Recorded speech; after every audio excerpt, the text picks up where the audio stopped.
اوه 24 ساله گروپک هاتیه دانان داکو بشین خم و خیال نوان خزانان سوک بکن این کس و کار نوان هاتی نکشتن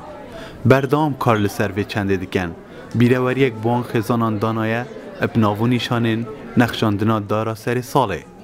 هر وصا سالانه دهیت ساخ کرن اولنیزی جشنا سر ساله و ری رسمین خواه در روزان دا انجام دادن. I think the reason this is so important is that during the season گورانرینن من خلا هری گرینگ اوه مروف داده من سالانو دا تین گل مالباتین خو که مالباتین کشتیا پرتر خمگین دبن و بیری دکن جبو ویجی هفدتن و کمبونا به مالباتین که خودی همان هست و تجربانه هستا که او نتنینه و بجوا کیرانه دوان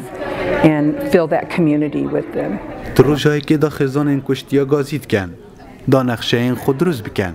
خزان پیک و کم دبن و خار نید خون درو جادوی دا نقشه این خود دبن دابدارا نقشاندنی وبکن بوش بیر کرنا خمین خواه چونکه او کسی وان جدز داین ادگل وان نینن درو جا سر سال دا.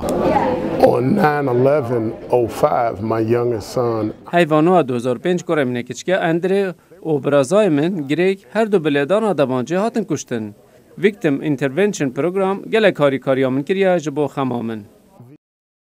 و چالاکیه گرینگیه که تایبت دناوا باجار نجویل دا چه گریه هر وسا گله کسین مزن دناوا و چالاکیه دا بجدار دبن و او دبیجن ام به همی هزاخو بشتوانین و چالاکیه نه دا بشین وان کسا پشمان بکین جبو کشتنا گیان خلکی ام گلک دخوازن اف چالاکیه زیده تر لی بهید لینل نجویل تنه الهمی امریکا بهتر انجام دان hang their ornament on the tree and I see the people up there. اف خلکی هات نجبو نقشن خواب ویداری وکن اف نقشاندنه گله گرینگ اجبو وان کسان او دبیت ریکی بو جانا وان کسین بو کجیه دیکن ناهلنت نافان دابن ام گله کیف خوشین کو ببین بشش وی کاری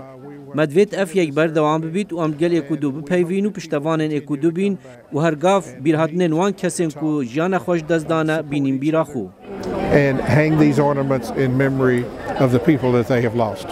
کشتن آنکو درخصنا را حکیه لعف صدمت بیتن خوشی کرن دناوا خیزان و حوال و جانا مروان را همو کس بکشتن دلگیران دبن و چجارج بیرا منا چید میوان حسن دنگ امریکا